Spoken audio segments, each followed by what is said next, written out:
మీ తాకట్టు బంగారాన్ని విడిపించిన 30 నిమిషాల్లో క్యాష్ ఇవ్వబడును. కొమ్మూరి గోల్డ్. ప్రస్తుతం మనతో పాటు ఇస్కాన్ టెంపుల్ నుంచి ప్రణవానంద ప్రభుజీ ఉన్నారు. సర్వ మానవాళికి శ్రీకృష్ణ పరమాత్ముడు జీవన్ ముక్తిని, జీవన్ మార్గాన్ని ఏ విధంగా చూపించారనేది వారి మాటల ద్వారా మనం తెలుసుకుంటూ ఉన్నాము. వారు ప్రత్యేకంగా గోవర్ధన్ ఈకో విలేజ్ ముంబైలో ఉన్నటువంటి ఆశ్రమంలో వారు సేవ చేస్తూ ఉంటారు. శ్రీకృష్ణ భగవానుడి గురించి, వారి లీలల గురించి ఎన్నో వీడియోస్లో మనం వారి మాటల్లో వింటూ ఉన్నాము. ప్రస్తుతం మనతో పాటు స్టూడియోలో ఉన్నారు ప్రణవానంద ప్రభుజీ. వారితో మాట్లాడదాం, మరిన్ని విషయాలు తెలుసుకుందాం. నమస్కారం ప్రభుజీ. హరే కృష్ణ. నమస్కారం అండి.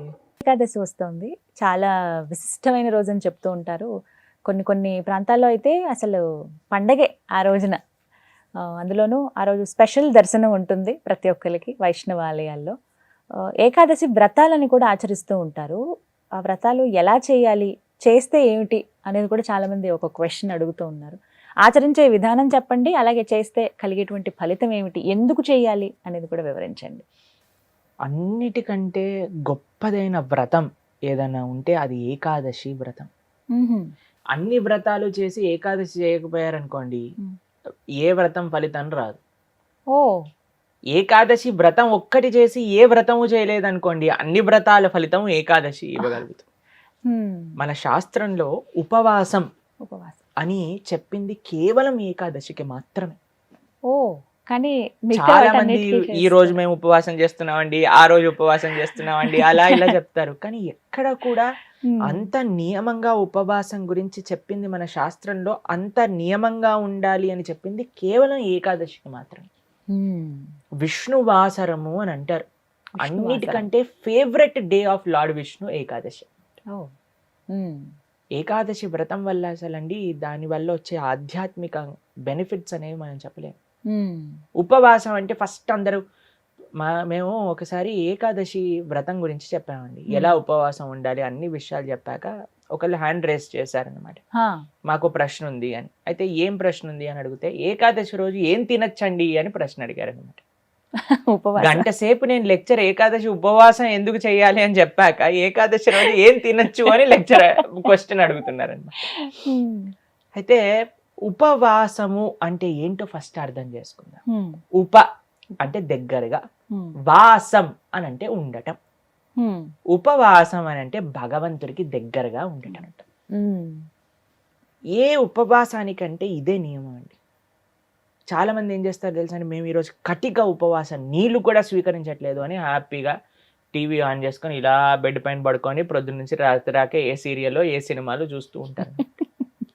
అయ్యా లేచి గుడికి రండి, నామం లేదు, శరీరంలో ఓపిక లేదు, నిర్జల వ్రతం ఈరోజు. మనం అండి దేన్నైనా సరే ఎంత మెటీరియలిస్టిక్ గా మార్చే శక్తి మానవుడి దగ్గర ఉంది. శివరాత్రి రోజు జాగరణ చేయండి అంటే లేట్ నైట్ షోలు వాటిలలో సినిమా థియేటర్లో కూర్చొని జాగరణ చేస్తుంటారు. శివుడు పాపం ఏమనుకుంటాడో, ఎంత బాధపడతారో ఇలాంటి వాళ్ళని చూసి ఆశ్చర్యం వేస్తుంది. మనం దేన్నైనా సరే ఎలా పాడు చేయొచ్చో అంత, ఎంత ఫాస్ట్ గా మానవ బ్రెయిన్ పనిచేస్తుందంటే అంత పనిచేస్తుంది. ఉపవాసము అని అంటే, ఆ ఉపవాసం చేసే ఏకాదశి రోజు ఏం చెయ్యాలి అని అంటే, ఇంకా మరింత కృష్ణ సేవ, ఇంకా మరింత భగవన్నామం పలకటం. హరే కృష్ణ కృష్ణ కృష్ణ హరే హరే, హరే రామ రామ రామ హరే హరే. మరింత నామం చేసుకోవటం, మరింత భాగవత గీత వీటిని శ్రవణం చేయటం, అధ్యయనం చేయటం. ఇది ఉపవాసం, భగవంతుడు దగ్గరగా ఉండటం. మరి ప్రభుజీ ఉపవాసం అంటే తినకుండా ఎందుకు ఉండాలని చెప్తారు? ఇప్పుడు చూడండి, ప్రొద్దున నుంచి లేవంగానే తిండి గోలే కదండి మనకి. ఏం టిఫిన్ ఏం చేయాలి, దోశలు వేయటం, ఇడ్లీలు వేయటం, అటు వాయిల్ తీయటం, ఇటు చట్నీ చేయటం, ఇటు సాంబార్ చేయటం, పెట్టేయటం. దాని తర్వాత ఇది అయిపోగానే మళ్ళీ లంచ్కి ఏం కావాలి, భోజనం కోసం కూరగాయలు కట్ చేయటం, వంటలు చేయటం, మళ్ళీ తినగానే నిద్ర వస్తుంది, మధ్యాహ్నం పూట పడుకుంటాం, మళ్ళీ సాయంత్రం కావగానే ఇది అది. దాని తర్వాత మళ్ళీ రాత్రి డిన్నర్ ఏంటి, స్విగ్గీ జొమాటో అవి ఇవి, మళ్ళీ కిచెన్ క్లీన్ చేసుకోవడం, తుడుచుకోవడం, బాసనలు తోముకోవడం, వీటిలలోనే రోజంతా పోతుంది. ఏం చెప్పారంటే, అయ్యా నువ్వు దేవుడికి దగ్గరగా ఉండాలంటే వీటిని కొద్దిగా దూరం పెట్టాలి, అప్పుడే సాధ్యం అవుతుంది. తినకపోయామనుకోండి, కొద్దిగా తగ్గించామనుకోండి, మనకి నిద్ర రాదు అంతగా. ప్లస్ ఇంత పెద్ద తతంగం మొత్తం కూడా ఆఫ్ అయిపోతుంది. ఎంత సమయం మెలిగిపోతుంది. మీరు ఒక్కసారి ప్రయత్నించండి, ఒకరోజు వంట తిండి ఈ రెండు ఆపేస్తే అసలు ఆ రోజు ఏంటి ఇంత పెద్దగా ఉంది మనకి అని అనిపిస్తుంది అనమాట. Long day. ఎందుకంటే అంత సమయం మనకు ఉండిపోతుంది. కాబట్టి ఏకాదశి రోజు ఏంటి నియమం, ముఖ్య నియమం ఏంటి అని అంటే ఎంత వీలైతే అంత భక్తితో ఉండటం, భగవంతుడి యొక్క ఆరాధన చేయటం, ఆలయానికి వెళ్ళడం, వైష్ణవుల సేవ చేసుకోవటం, భగవన్నామాన్ని జపం చేయటం, గీతా భాగవతాలు శ్రవణం చేయటం, సత్సంగంలో ఉండటం, ఇది ఏకాదశి ముఖ్య నియమం. దాని తర్వాత నియమం ఏంటి అని అంటే ఆహార నియమం పాటించాలి. ఏంటి ఆహార నియమం పాటించాలి అని అంటే ధాన్యంలో ఏకాదశి రోజు పాప పురుషుడు ఉంటాడు అని చెప్తారనమాట. ధాన్యం అని అంటే రైస్, దాల్, పప్పులు, తర్వాత గోధుమలు, తర్వాత వరి, వీటన్నిటిలో అనమాట. కాబట్టి ఆ రోజు మనం వీటి నుంచి దూరంగా ఉండి మరి ఏం స్వీకరించవచ్చు, పాలు, పండ్లు. తర్వాత మీకు అవి కూడా కాదండి, మరి మాకు ఇంకా శరీరం సహకరించట్లేదు, కొంతమంది ఉంటారు కదండి, బీపీ ఉంటుంది, షుగర్ ఉంటుంది, అటువంటి వాళ్ళు ఏం చేస్తారు అని అంటే మీకు సగ్గు బియ్యం అని దొరుకుతాయి, లేదా కొర్రలు అని దొరుకుతాయి అనమాట. వాటిని ఇవన్నీ కొన్ని ఏకాదశి రోజు స్వీకరించవచ్చు అని ఎలవ్ చేస్తున్నాం అనమాట. కాబట్టి ఇప్పుడు సరే రోజు సాబుదానా సగ్గుబియ్యం ఎలవ్ చేశారంటే సగ్గుబియ్యం పాయసం, సగ్గుబియ్యం వడలు, సగ్గుబియ్యం ఉప్మా, అన్ని ఒక 10-15 రకాలు చేసుకొని తినమని చెప్పట్లేదండి మేము. ఎవరికైతే వీలుంటుందో ఒక్క రకం చేసుకోండి, వాటిని ఆహారాన్ని స్వీకరించి శరీరం బాగుండేటట్టుగా చూసుకొని భగవంతుడి యొక్క సేవలో పెట్టుకో. కాబట్టి ఏకాదశి ప్రధాన నియమం ఏంటి అని అంటే భగవంతుడి దగ్గరగా ఉండట. అని కొంతమంది కటిక ఉపవాసం అని ఉంటారండి, నీళ్లు మాత్రమే స్వీకరిస్తారు ఆ రోజు. నీళ్లు కూడా స్వీకరించరు, దాన్ని కటిక ఉపవాసం అంటారు, నిర్జల వ్రతము అని అంటారు అనమాట.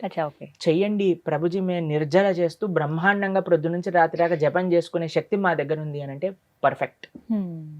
లేదండి మాకు ఏదన్నా లోపలికి వెళ్ళండి, మాకు బ్రెయిన్ పనిచేయదు అని అన్న వాళ్ళు పాలు స్వీకరించండి, లేదండి పండ్లు స్వీకరించండి, లేదండి సగ్గుబియ్యంతో కొద్దిగా ఉండొచ్చా. ఇందాక మీరు అన్నారు కటిక ఉపవాసం కనీసం.